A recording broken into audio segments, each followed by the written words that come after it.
Now, you talked about sort of building a lot of stuff, businesses, that sort of thing.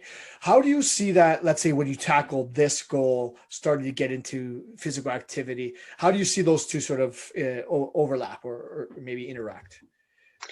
Well, as far as just my business and my physical activity, Yes. Yeah.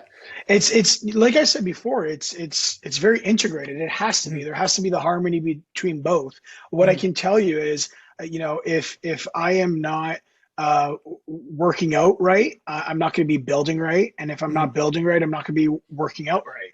Right? They overlap, right? Mhm. So I think finding that harmony where I'm really in tune with, you know, my lifestyle and most of this, like, I'm fortunate enough, I was a high performance athlete, so I have this strong foundation, Mhm. and I try and stick to it because I know that there's this overlap and this harmony between my Mhm. ability to build a business and be there for like all my stakeholders, and my Mhm. ability to work out so I have that energy to do that. And it comes down to sleeping right, eating right, Mhm. like I said, staying consistent with my workouts 2 to 3 times a week, Mhm. even training my brain, right?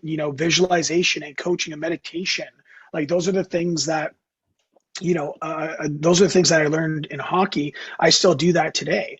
And Mhm. then, like I said, those non-negotiables. Protecting your family time is important, and having friends I could talk to. Right, Mhm. mentorship, like those all, in my opinion, create this foundation, the strong foundation for a healthy lifestyle, and it just Mhm. helps me with my day to day task in building a business. Mhm.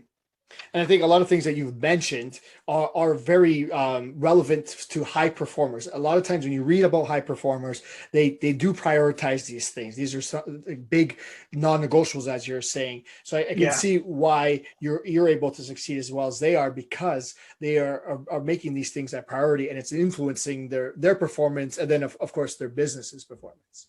Yeah. And in terms of culture at work, do you find that this is something that's maybe a little bit more contagious, like because you're doing this, other people are more able to focus on their health and that sort of thing as well? Listen, I've said this before on other panels and podcasts, but leadership is contagious, Mm-hmm. right? Everyone is looking at you, and you're setting the tone, and that's for the way you work, and the way you act, and what you prioritize as your core values, right?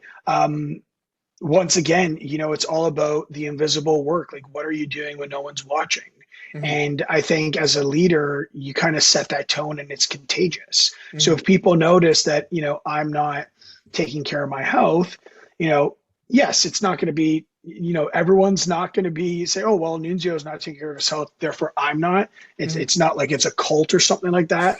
But it's being seen, Mm-hmm. right? And people are noticing it. So you have to remember, as a leader, things are contagious, and you set the tone. So absolutely.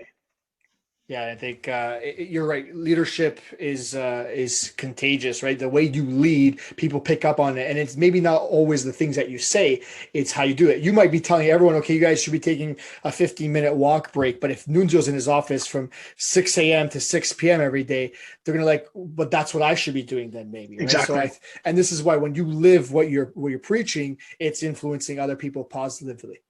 Exactly. And really, that's the reason why I started what I like to do, because I want to physically impact people. I want to influence their lives. I want them to have a more fulfilled life. And as you already said, just by getting more fit, just by being active, you're finding yourself perform better, show up for your family better, show up for your business better.